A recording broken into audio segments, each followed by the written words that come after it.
Hey everyone, it's Xant. Now, if you've been around with me long enough, you'll know that I enjoy my JRPGs. RPGs in general, actually. From games ranging between Dokapon Kingdom and Shin Megami Tensei, I've dabbled in pretty much everything the genre has to offer, including Tales of. Now, I discussed other mobile games in the past, one of them being the title of this video, Tales of Crestoria. At the time, though, I hadn't really formed an opinion around the new engine they decided to use, instead of their typical Tales of Combat engine, and since the release date was still unconfirmed in 2019, I hadn't worried too much about it. Well, after this most recent introduction trailer that was shown off during a Tales stream the other day, I'm pretty sure I finally got my things figured out. Now, a little backstory. I've been a fan of Tales since Symphonia on the GameCube, and I've played pretty much every Tales game since then, with the exception of Xillia and Xillia 2, which kills me inside because Mila tickles me just right. Are we ever going to see a PC port for it? Please? Eventually? Now, I've logged hundreds of hours in the Steam re-releases and ports of the Tales games, on top of the hundreds in the originals, if that tells you anything about how much I enjoy my Tales. Now, the reason I brought that up is I just wanted to make sure that you know exactly how much bias I have when talking about this franchise in particular. Now, the producer of Crestoria made an announcement back in the end of October, stating that the original 2019 release date wasn't going to be attainable, and thus it was going to be pushed to 2020.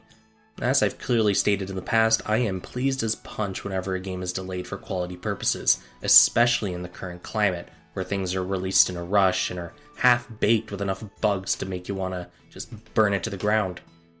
Delays don't guarantee a good game, but a rushed game and quality don't go hand in hand. Now, Crestoria's game introduction video, the one that I have playing there in the background, clarifies a few things, including the story that they have planned out.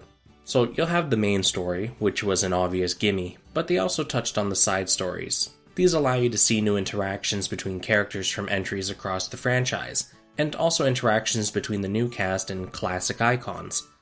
Raise, the previous mobile game entry, did the same thing, to great effect. This video also goes over the combat system, which has changed from live combat, which is what most of the Tales entries have been using, to turn-based. You use skills and attack to fill up your overlimit gauge, and you use mystic arts after that, or you don't, and you beat things to the ground without overkill skills. Hopefully, there's more fleshed out info about the combat system down the line, since they discussed customization and things like character runes and bonds and things like that, so maybe we'll see some more information about how that all works together. Now, what gets me is that they brought the cosmetic attachment system to this entry, at least if this tiny little section of the video is to be believed. If you've never experienced the Tales of accessory system, let's just say you're in for a good time. Overall, based on all the footage that's come out so far for Crestoria at least, it's a mobile game that'll appeal to turn-based combat fans and Tales fans. However, with the replacement of the traditional action combat engine to this new turn-based one, I worry that it'll make some fans hesitant.